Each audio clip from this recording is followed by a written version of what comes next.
Sa kabila ng saya ng Pasko, may mga taong patuloy na nagsusumikap para sa kanilang pangarap. Ito ang kwento ng trabaho, sakripisyo, at pagmamahal ngayong Kapaskuhan. Ramdam na ramdam namin ang pagkayaan ng nagiging natin sa ngayon. Ang sorpresa kayo ng ayan. Habang Christmas opening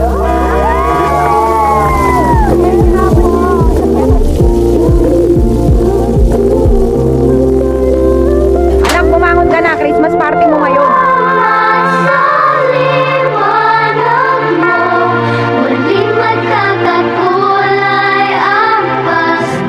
Merry Christmas! Paskong Pasko, may pasok kami. Ang kagandahan lang, double pay siya. So kung 4,000 ng isang araw, magiging 8,000 siya.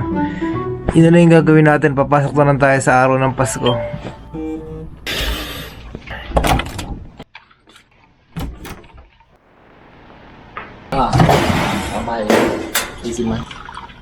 Nagse-celebrate din naman ng Christmas ang mga Korean. Mostly, sa mga Korean, hindi naniniwala kay God. Pero, hindi lahat. Jingle bell, jingle all the way. Can you 노래 불러주세요? 어?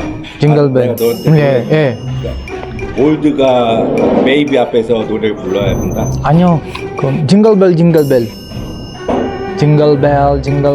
그건 쉽고 그냥 여기 지금 카메라 찍히고 있는 거. 아니요. 없어요. 아니 여기 찍히고.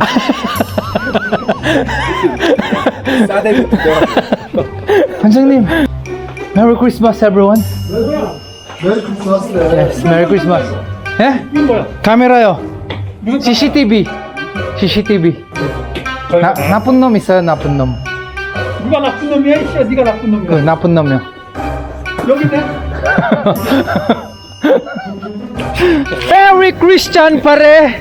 Merry Christmas! Merry Christian! Pare!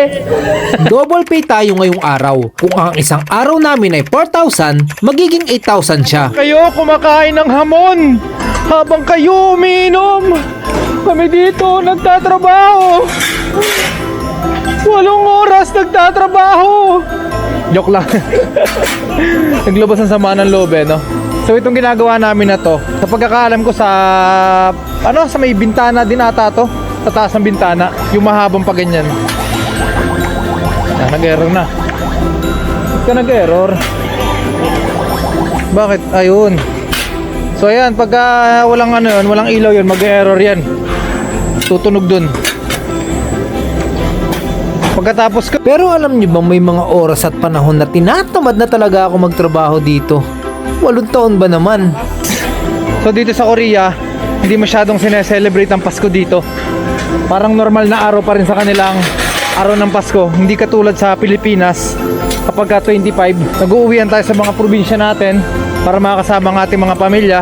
Pero pag nandito ka sa ibang bansa, wala, trabaho pa rin ang gagawin mo. Kagandahan lang ngayon, double pay. Kaya mas pabor sa akin ang pumasok ng Pasko. Kasi yung 4,000 natin, magiging 8,000. Diba?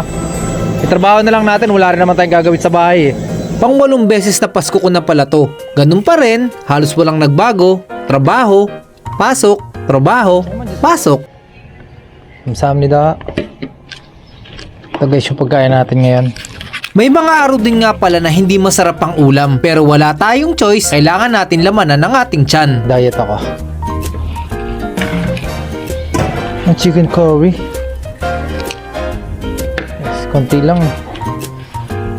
Kasi mabigat sa tiyan. Ito na to. Uod. Libre nga lang pala to, kaya wala akong karapatan para mag-inarte. Bago namin to ilagay sa paleta, kailangan namin i-check ang ganyan. BUB to eh. Check natin yung mga bracing. Kapag pangit yung mga spot, automatic, full lang yan. So tanggalin lang natin yung mga tagip-tip. Ayan, yung mga igot-igot. Ayan. Medyo masela na to ngayon eh. Kapag okay na, wala na yung mga tagip-tip, pwede na natin kamadahin. Pero alam nyo ba, habang nagtatrabaho ako, lagi kong naiisip yung mga anak ko. Gab-gab! Merry Christmas! Gab Gab! Love, Merry Christmas, love! Jingle bell, jingle all the way. Always find the reason to right and the bus can many say, hey! Madala ka sa amin. Wala nang pera si Papa eh. Pagsahod na lang ni Papa. Iya siya, Merry Christmas! Merry Christmas! Merry Christmas din po. Angela, Jinju! Putula kayong camera. Merry Christmas! Merry Christmas. Ulo, kitang-kita talaga. Handa ka bang maranasan yan lahat? Handa ka bang sa cellphone mo lang sila makikita? Kaya mo bang wala sa mga espesyal na okasyon? Kung hindi, huwag kang mangibang bansa. Dahil dito sa ibang bansa, mag-isa mo lang gagawin ng lahat at ang bawat hakbang ay puno ng hamon. Ngunit sa kabila ng lahat ng sakripisyo, natututo kang maging mas matatag at ang bawat araw na lumilipas ay naglalapit sa iyo sa mga pangarap na iyong pinapanday.